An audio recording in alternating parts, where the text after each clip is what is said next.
Hello, cinema friends. Welcome to another edition of Cinesundry. I'm your host, Markus Seaberry, and today we've got a coming-of-age story as we review Licorice Pizza.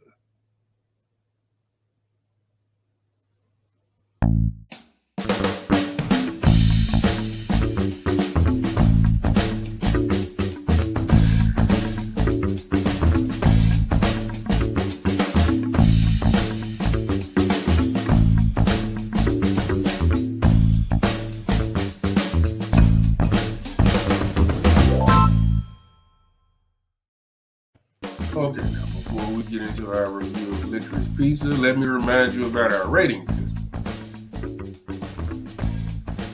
There it is. Now, the top score is 4. That's when a film is just the best of the best, near perfect. Acting, scripting, directing, everything is top shelf. The middle score is middling. That's when something has promise or potential, but it doesn't quite deliver on that promise. And that bottom rating is hack. That's for those abysmal, terrible, god-awful, dreadful films that probably shouldn't have been made. And now that you know our ratings, let's get into the rundown. Okay, Licorice Pizza is a coming-of-age story and a bit of a love story. We see Gary, a child actor who's kind of growing out of that, and he meets and falls for Alana, a much older woman. And let's talk about script and acting.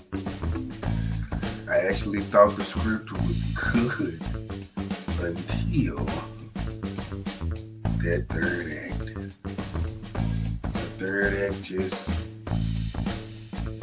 messed everything up, took everything off the rails, and just introduced characters out of nowhere.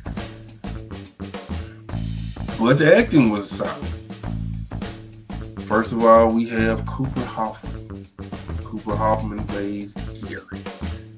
Now, Gary, like I said, this is the son of Philip Seymour Hoffman, an amazing, insanely talented actor. This is Cooper's feature film debut. Gary is a child actor who's kind of growing out of it, kind of trying to come into his own and be his own man and figure out what he wants to do in life. And then next is Alana Haim, who plays Alana. Now she's singing with her sisters in a group called Haim.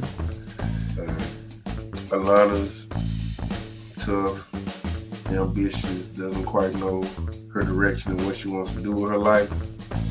That's kind of where she is when she's Gary. And we also have Sean Penn as Jack Holden. He's your typical aging, tough guy actor. Alana meets him when she auditions to star in a movie opposite him. And then we also have singer Tom Waits as Rex Blau. Rex Blau is your grizzled, jaded Hollywood filmmaker type. It's an interesting character. And lastly, we have Bradley Cooper as John Peters. Now, of course, you know Bradley Cooper, Limitless, A Star is Born. He played Rocket Raccoon in the Guardians of the Galaxy movies. And his version of John Peters, the hairdresser turned producer who was also romantically involved with Barbra Streisand, is a jerk. He comes off like a grade A-hole and a jerk. It is interesting to see what the real life John Peters has to say about this film. And now let's talk about director's technique. The director of this film is Paul Thomas Anderson.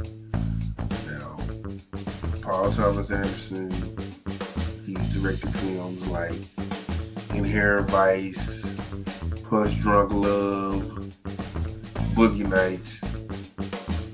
You know, he has a lot of interesting, quirky type of films. This one is also quirky. He grew up in the San Fernando Valley in California, and he has a very romanticized view of that area, which you'll see in this film. He paints it as an idyllic, whimsical wonderland with a few dangers, but mostly idyllic and beautiful. Sadly, he also wrote the film, and that's when our problems come. But let's talk about that on sentiment and rating. Alright, my sentiment when this film ended was disappointment. I wanted so badly to give this film an auteur. I was headed toward giving it an auteur. But once again, the third act just dumped all these new characters and new settings in, and I was like, what is this? It felt like another movie or something, or like a sequel. It just ruined the overall narrative for me. So, great acting, good directing techniques, but a not so great script. And so for that reason, I have to give this one a score of middling. You almost had me. I was rooting for you. I wanted to love you. But instead, I kind of like you. Better luck next time, Paul Thomas Anderson. Well, that's going to do it for this episode of Cinesundry. I've been your host, Markus Seaberry. And as always, I ask you to like, comment, and subscribe on this video. And remember, guys, take some time. Treat yourself to a movie. See you next time.